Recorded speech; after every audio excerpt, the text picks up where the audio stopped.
Do you think that they called the Miami Dolphins? And would you have today, seeing how things turned out, given up that first round pick for Jalen Waddle? You know my answer. I want to hear yours.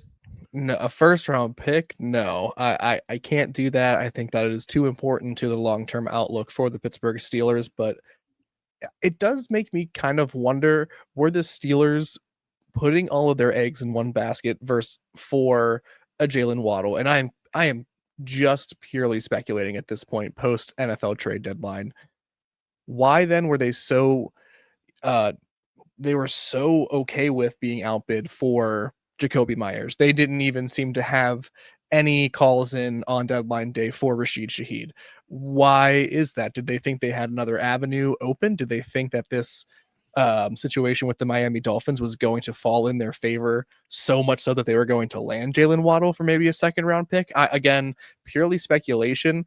I can't help but to think the fact that they were so willing to let these other situations fall by the wayside, they either are so stubbornly set on this group of wide receivers, which makes no sense to me, or they had another solution that fell through and we are not going to hear about it for the next little bit. I think there has to be, because this is a great time to bring up what Mike Tomlin said as he smiled at all of us and said, what time's the deadline? 4:00. Keep watching. I like shopping. To me, that was the Pittsburgh Steelers are going to get another wide receiver. I think you took it that way. I think everybody else took it that way, that the Steelers were looking at this and saying, he brushed off MVS in 2 seconds. 2 seconds. So much so that he had a practice squatter. So much so that he broke character on the Kyle Duggar thing, because he went about Kyle Duggar and downplayed Kyle Duggar and his impact on the game on Sunday for 10 minutes. And then was asked about MVS and broke character and said, this isn't a Kyle Duggar situation.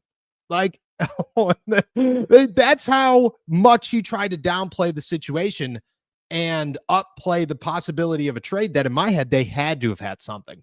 They had to have something. There's no way that the Steelers went until 4:00, said Jacoby's off the board, Rashid's off the board. We'll just hang out.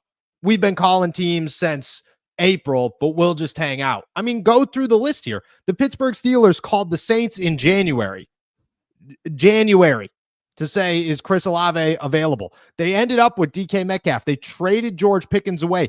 They called the Washington Commanders for Terry McLaurin. They called the Miami Dolphins for Jalen Waddle. They called the Tennessee Titans for Calvin Ridley, the Las Vegas Raiders for Jacoby Myers. Like, there's no chance in my head that they just all of a sudden stopped at 1 p.m. and just said, like, nah, we're good. I think we tried. I'm exhausted. Fingers are cramping. It's time to hang up the phone. No, I don't look at this and say that the Steelers didn't try. I look at this and say the Steelers missed